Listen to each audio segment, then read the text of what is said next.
Yeah. You're listening to the Biohackers World podcast. Hi, I'm Jheri South, and I am here in Miami, Florida at the World Biohacking Conference. Super excited to be meeting everyone, and today I have a really special interview. But real quickly, for those of you who don't know me, I am a neurodivergent behavioral coach, and I work with teens, I work with adults, helping them with overwhelm and to create more clarity in their lives and healing. And today I have the opportunity to interview Lea Llovio. Did I say that correctly? You did. Okay. Lea is a globally sought after conscious wellness thought leader known in elite circles as Guru's Guru and the Doc Whisperer. She works with world leaders, top doctors, and high performers in medicine and entertainment to help them reconnect to purpose, energy, and healing at the deepest level. Lea bridges science and spirituality to show true transformation happens when we align energy, intention, and consciousness with the body's natural intelligence. Fascinating. I'm so excited for this interview. Welcome, Lea. Thank you so much. I'm excited to be here at Biohackers World in Miami.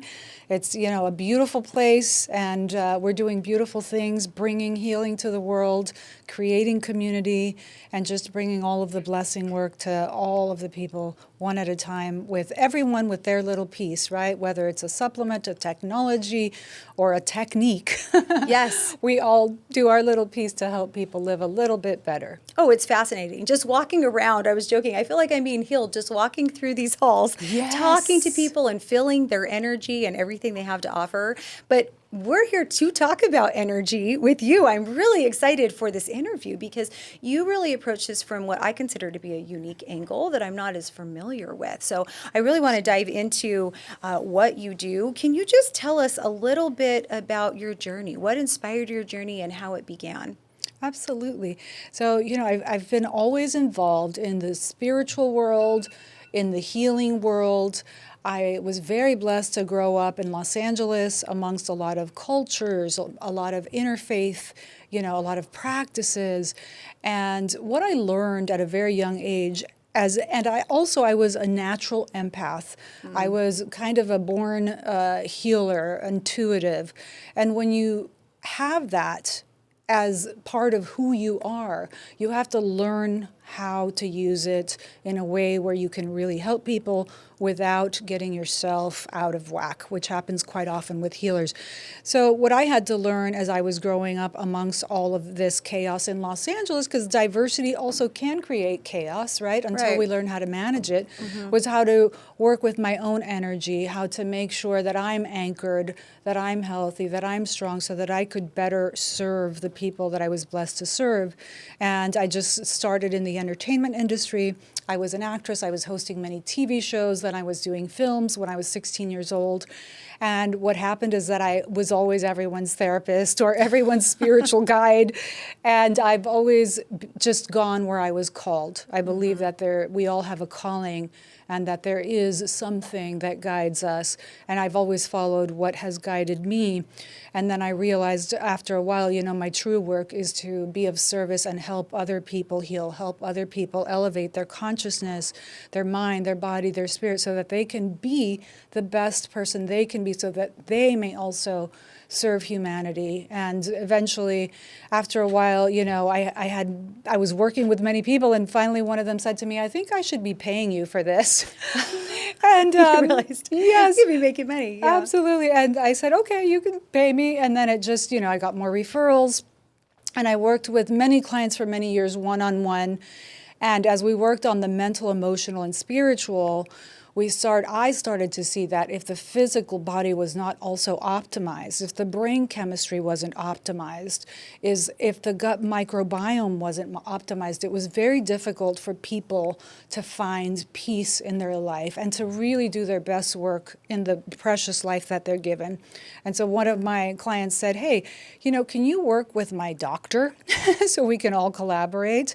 And then from there, I just started working with more doctors, more medical providers, doctors, more health practitioners of all sorts, and collaborating with them. And eventually it grew to working with their staffs and organizations. And I continue to have some of my private clients one-on-ones, but mostly I work with organizations and leaders all around the world in many realms, but definitely a lot in the wellness industry. I love that you said you were able to work with doctors and really connect, because not every doctor is open to energy work. What was that like working with doctors? Were they receptive to it at first, did you find?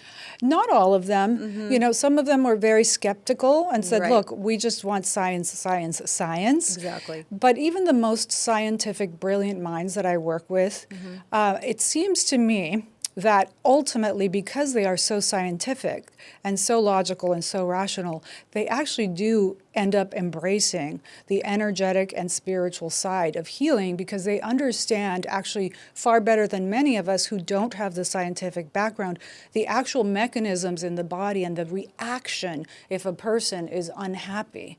And we all know that for longevity, for example, community, feeling a sense of belonging is one of the factors that really is affecting how long you're going to live and how healthy you're going to live and how well you're going to live. You know, like when people retire and they're isolated, this is when things start to happen that they don't want to happen. They don't feel as well. So doctors and scientific minds do understand these factors very well. And this is why they have embraced my work very much.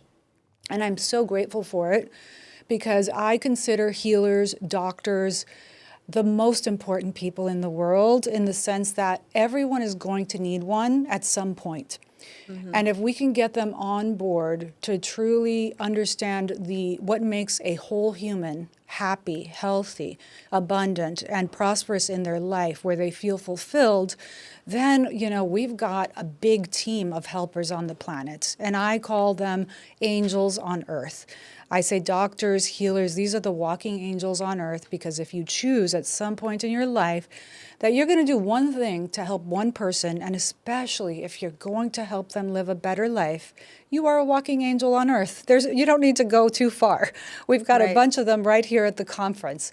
You know, we're here to really help make the world a better place, one person at a time, and really connecting, you know, our souls together to say, hey, let's do our little piece to help humanity. I love it. Connecting science and spirit. I mean, it's just exactly. I think that is the complete healing experience that so many of us are missing, by the way. That's why I'm excited to dive into this as someone who has a neurodivergent background and is constantly trying to help my clients overcome overwhelm, find clarity, but also gut health, all of these things, and understanding how they work together, because many times it's not connected as this is mental health, right? And so putting it all together and energy, I'm really fascinated with this topic. I want to ask you, what are some patterns you see in people who appear to have it all together, but actually are disconnected or are burned out on the inside?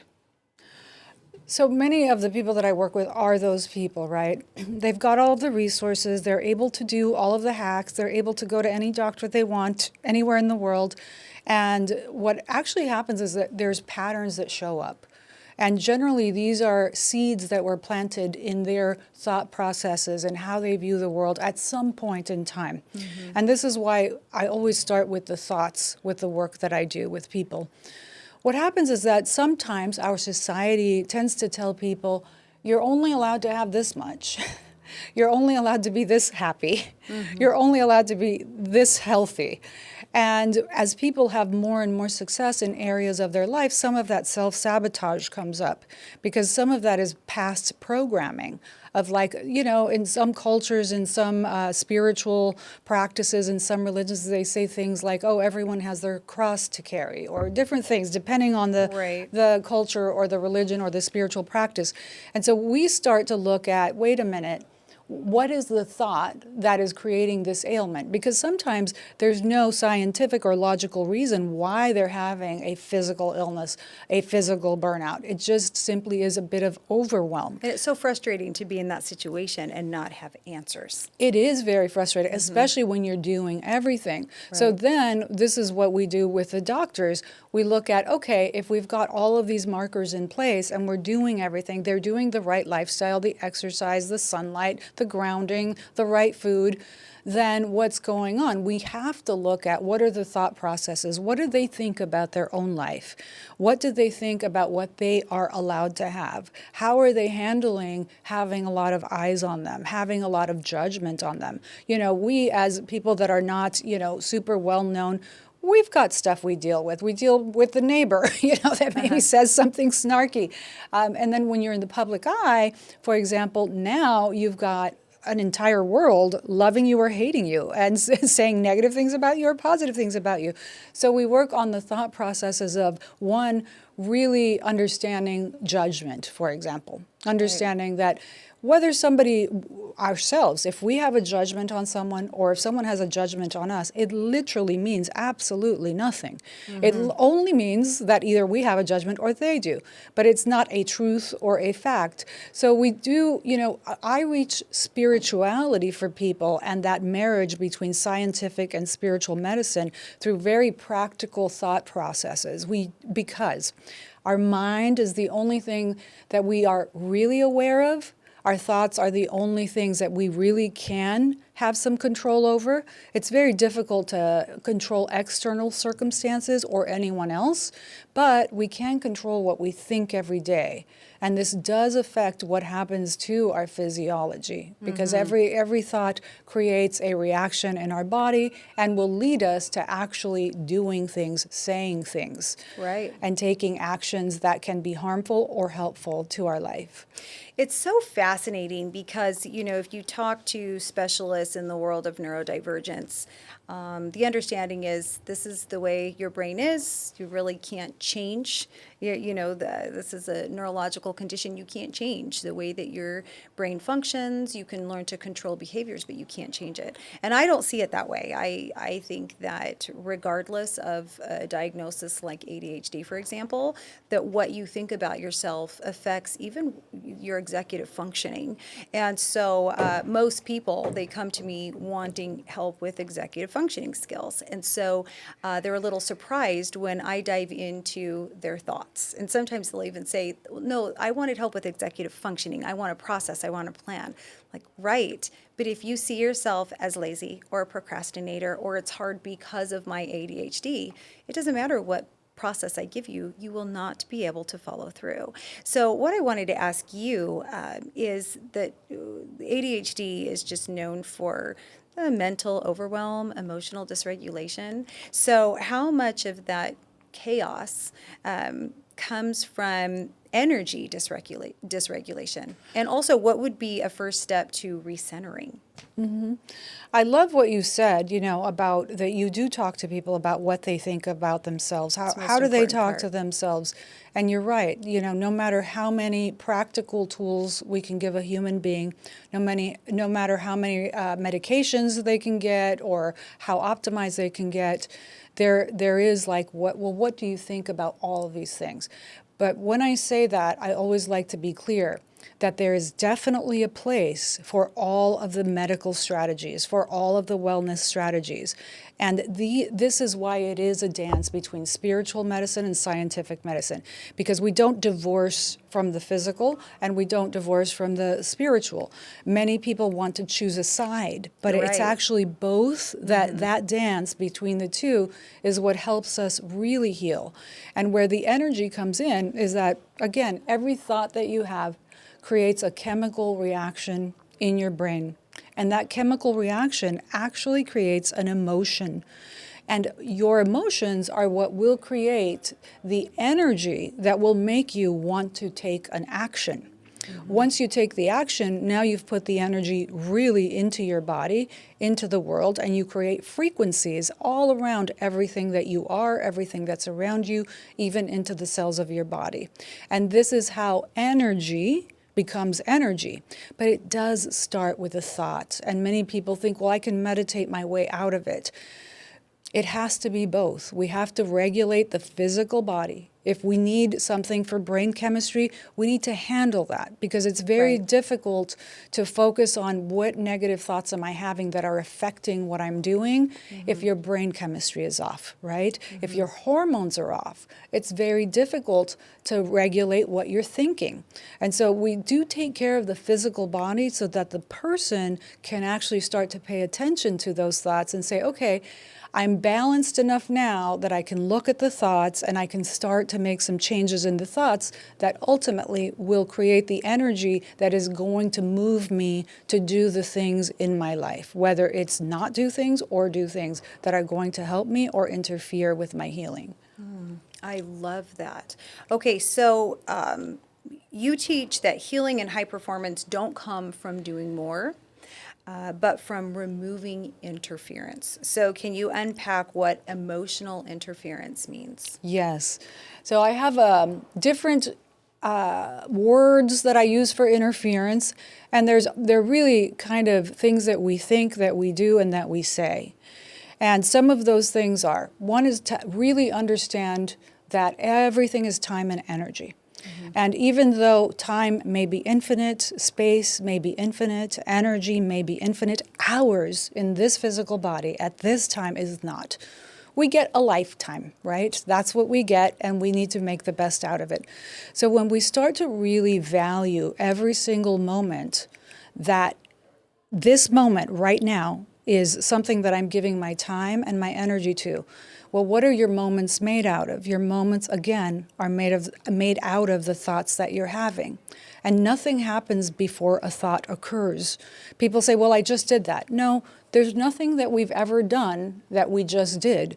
There was something, if you go to the gym, you can tell yourself, I'm just a person that goes to the gym, but you thought that at some point, and this is what made you move. And so this, again, time and energy is everything. And we need to look at, in micro steps every day, how much time and energy do I have, and what do I want to use it for? Now, if I'm using my time and energy, for example, to feel bad about myself, to feel guilty about something, to hold on to anger or resentment, to be judgmental about myself or someone else, those are the interferences. Why? Because every single time you spend the time on criticizing yourself, on criticizing a situation, on criticizing another human being, that took time and energy. And now you've stolen that time and energy from the possibility of you instead thinking, what can I do next to heal myself? What can I do next to be a better human being? So that's where the interference comes in. Any of those thoughts that we contemplate and that we reminisce about, and especially some people are constantly thinking about these things, they're stealing time and energy from the possibility of healing. And those are interferences to healing. Well, and I think this is, as you're talking, I'm thinking this is really a skill we want to develop. The research I've looked at shows that the majority of our thoughts tend to be more negative, that our brain is scanning the room, looking for problems to fix, protecting us from danger. And so without any self-help or healing, we're naturally looking for what's going wrong or what's going to go wrong. So let's put this in real time, like myself, for example. And I don't know if you're very familiar with ADHD, but the majority of those who have ADHD, they struggle with rejection sensitivity dysphoria, or RSD, which is really just a way of saying emotional dysregulation, but intense feelings and very easily triggered by rejection or sensitivity to what someone says. It's like a spiral. We even call it an episode.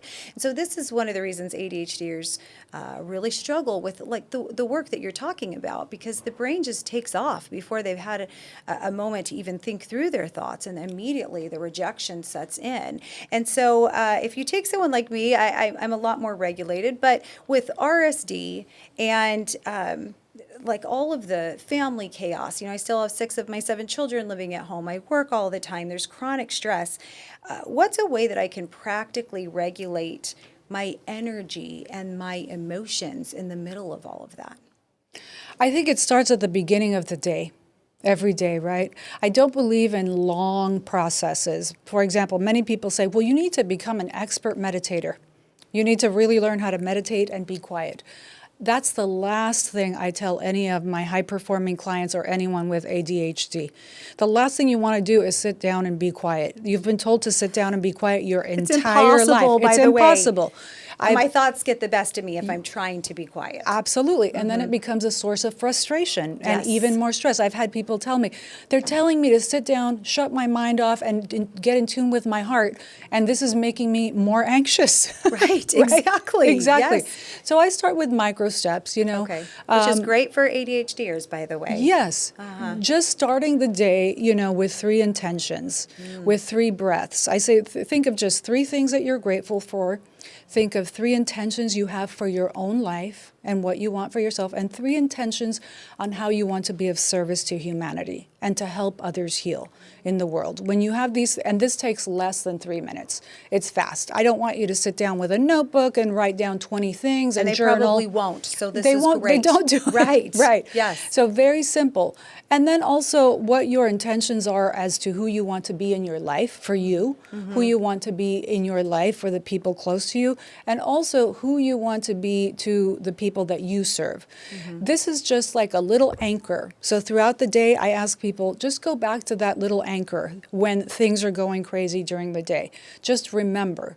You know, remember what you thought of in the morning. It's just a little reminder. Use Post-it notes in places that you see frequently, in your car, you know, in your office, on Just your... that reinforcement of positive messages, right? Yes, just to have something, and then choose, I ask people to choose a word, like choose one word that is your intention ultimately for you in your life. Maybe it's peace, you know, maybe it's being centered, and to have that word where when things get chaotic and crazy, you can just like maybe do some tapping and say centered, or say, you know, peaceful, whatever. Just have this word that you can go back to all day long. And if you can do something to kind of move your body, maybe do some squats, maybe do some jumping jacks, this really helps reset the nervous system, and it kind of breaks the pattern throughout the day. But I always say don't ever neglect what you need on a physiological basis for your diet, for your exercise, for your supplementations. If you need medication, you take the medication. We're not trying to prove that we're superheroes. We're just trying to support ourselves so that we can start learning and managing our own thoughts and having a beautiful dance with our thoughts. And the most important thing is really radical self-acceptance. When we go through these days, and you know, especially for people that have problems with the reactivity, you know, to give yourself some grace. And say, you know what, I'm just doing the best I can. I'm going to do better every time. And now I've got some tools, and I'm going to anchor myself back to that moment in the morning, to my word, to who I know I want to be in life. I love that. Well, I know that we have to wrap up, and I didn't even get through half of my questions. So is there anything that you would like to leave our audience with? Is there anything that would be important that we didn't discuss? Yes, you know, really having those morning intentions are so important as to who you want to be in your life and to the world, and where can you be of service every day. There's something magical that truly happens with a heart, with a mind, and with a life when we come from a place of generosity, when we really come to every day of how may I serve versus gimme, gimme, gimme, what can I get, what can I get? Right. If we come with, I want to bring something to make this moment better. I want to bring something at least to one person today to make their life better. The cells in your body release the stress because they feel abundant, and they say, oh my goodness, my human is thinking about how he or she can serve humanity. She must be very well. So I guess we can relax now and start healing. So this is really a communication with the cells in the body. And really there it is again. That is the beautiful dance between scientific medicine and spiritual medicine. And it really starts with generosity, with love, with grace, and radical self-acceptance. That's beautiful. I really appreciate this conversation. I'll probably talk to you a little bit more offset because it's fascinating. And I like listening to everything you said. It just makes so much sense when it comes like that missing piece for so many people who are trying to experience overall health. Yes. So thank you. Thank you for the conversation. Thank you. It's been such a pleasure. Yeah. Oh my goodness. I love all of the cities. But the cool thing is, so I've been to Los Angeles, Biohackers World. I've been to Chicago, Biohackers World. And I've been to Miami, Biohackers World. I'm really looking forward to Biohackers World in New York. I think that's the new one.